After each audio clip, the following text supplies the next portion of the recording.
X minus three Y मैंने इन दोनों में से कॉमन निकाल लिया। तो जब मैंने एक्स माइनस थ्री वाई यहाँ से कॉमन लिया तो मेरे पास रह गया three x cube y minus x minus three y common ले लिया तो यहाँ रह गया minus seven x square y square. तो ये लिख दी टर्म्स। अब आप गौर करें कि इन दोनों में से भी कुछ कॉमन आ सकता है। वो क्या कॉमन आ सकता है? कांस्टेंट तो कॉमन नहीं आ रहा, क्योंकि थ्री कॉमन लूँगा तो थ्री सेवन को डिवाइड नहीं करता, ना सेवन कॉमन लिया जा सकता है, ना कोई ऐसा नंबर है जो इन दोनों में कॉमन फैक्टर हो। तो इन दोनों में कोई कॉमन फैक्टर नहीं है, डेट्स वाई हम कांस्टेंट में से कोई कॉमन नहीं ले सकते। हाँ, वेरिएबल को देखें तो यहाँ देखें एक्स का क्यूब है और यहाँ एक्स स्क्वायर है, तो आप में इसमें से सबसे छोटी पावर कॉमन ले सकते हैं। हम इनमें से एक्स स्क्वायर कॉमन ले सकते हैं। यहाँ वाई है, यहाँ वाई स्क्वायर है, तो हमने वाई की पावर वन छोटी वाली पावर कॉमन लेनी है। ये देख लें, नोट ये है कि हमेशा हमने स्मॉलर वैल्यू को कम आउट बाहर निकालना है, स्मॉलर वैल्यू को बाहर निकालेंगे। ठीक है जी, याद रखिएगा जब भी आपने वेरिएबल के अंदर से कांस्टेंट कॉमन लेना हो तो आपने छोटी पावर निकालनी है, नो कि हायर। मतलब ये देखिए एक्स क्यूब है और एक्स स्क्वायर, तो इसमें से हायर पावर को कॉमन नहीं ले सकते, लोअर पावर स्मॉलेस्ट पावर को कॉमन लेना है, एक्स स्क्वायर को कॉमन ले सकते हैं। इस तरह यहाँ पर वाई की पावर वन है, यहाँ टू है, तो वाई की पावर वन कॉमन आ सकती है। ठीक है जी, हम इसमें से कॉमन निकालने लगे एक्स स्क्वायर वाई कॉमन निकालेंगे तो थ्री वाई कॉमन एक ही था, बाइट चला गया, यहाँ पर रह गया एक्स क्यूब। अब एक्स क्यूब को हम लिख सकते हैं एक्स स्क्वायर इंटू एक्स, क्योंकि बेस सेम है, पावर ऐड होगी, एक्स क्यूब दोबारा आ जाएगा।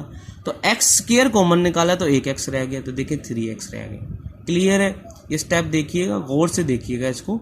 एक्स स्क्वायर कॉमन निकाला था तो एक एक्स रह गया और थ्री रह गया और वाई रह गया minus seven. X square common निकाला तो खाली माइनस सेवन रह गया और वाई स्क्वायर था इसके पास, तो हमने इसमें से एक y ले लिया। जब एक y ले लिया तो यहाँ रह गया माइनस सेवन वाई, क्योंकि y स्क्वायर को हम लिख सकते हैं y इंटू वाई। जब y इंटू वाई में लिखेंगे तो एक y कॉमन निकाल लिया और एक y रह गया। सो यही हमारा फाइनल आंसर है। इसको हमने पहले मल्टीप्लाई में लिख दिया, फिर दिस और फिर इस फैक्टर को। यही हमारा आंसर है, क्योंकि मल्टीप्लाई में भी आप 5 मल्टीप्लाई बाई 2 मल्टीप्लाई बाई 3 हो या 3 मल्टीप्लाई बाई 2 मल्टीप्लाई बाई 5 हो, कोई फ़र्क नहीं पड़ता। तो इनको रीअरेंज कर लें तब भी कोई फ़र्क नहीं पड़ेगा। यही हमारा आंसर है। तो हमारा जो टाइप 1 है, वो क्वेश्चन नंबर 1 है, वो 1 से लेकर 5 तक है। ठीक है जी, ये टाइप 1 के होंगे, मीन्स इसमें से हम सिंपल कॉमन निकालेंगे और हमारा आंसर आ जाएगा। टाइप 2 के जो क्वेश्चन है वो क्वेश्चन नंबर 2 पे मुश्तमिल है, 5.1 के। इसके अंदर हमने क्या करना होगा, इसमें सबसे पहले हम रीअरेंज करते हैं, देन कॉमन लेते हैं। तो क्वेश्चन नंबर 1 देख लेते हैं। क्वेश्चन नंबर 2 का part 1, 5ax minus 3ay minus 5bx plus 3by। अब आप क्लियरली दे सकते हैं कि इनमें सबसे पहले हमें अरेंज करना पड़ेगा ताकि हम अच्छे तरीके से क्वेश्चन को सॉल्व कर सकें। अब देखिए 5ax था, मैंने क्या किया, माइनस 5bx को पहले लिख दिया और माइनस 3ay को बाद में लिख दिया। बार बार आपको कह रहा हूँ कि इसमें अंदर साइन चेंज नहीं होता, क्योंकि हम रीअरेंज कर रहे हैं। इसको इस नंबर पर लेकर आ रहे हैं और इसको इस नंबर पर लेकर आ रहे हैं, ना कि इक्वल टू के उस तरफ लेके जा रहे हैं। तो 5ax minus 5bx minus 3ay plus 3by first और फोर्थ टर्म ऐसी इनको रीअरेंज कर लिया। रीअरेंज करने के बाद जो सेकंड स्टेप होता था वो हमारा कॉमन का है, तो इन दोनों में से हम 5x कॉमन ले लेंगे तो रह जाएगा a माइनस b। ठीक है जी, इनमें से हम कॉमन ले लेंगे 3y, तो रह जाएगा 3by चला गया, y भी तो a। अब माइनस 3 के कॉमन लिया तो ये a प्लस का हो जाएगा, प्लस था 3y कॉमन ले लिया माइनस का, तो अब देखिए प्लस माइनस माइनस होता है तो यहाँ माइनस आएगा। ठीक है जी, क्योंकि प्लस जो आता है वो प्लस माइनस से आता है, तो माइनस कॉमन ले लेंगे तो प्लस और प्लस कॉमन ले लेंगे तो माइनस। क्लियर है जी? सो यहाँ पर हमारे पास रह जाएगा a माइनस बी, क्योंकि 3y कॉमन लिया, यहाँ रह गया a माइनस 3y कॉमन लिया, यहाँ रह गया b। अब आप क्लियरली दे सकते हैं इन दोनों टर्म्स के अंदर ब्रैकेट वाली टर्म सेम है। और याद रखिएगा जब भी आप इस तरह के क्वेश्चन करेंगे, कॉमन निकालेंगे, ब्रैकेट में सेम साइन के साथ सेम टर्म आएगी।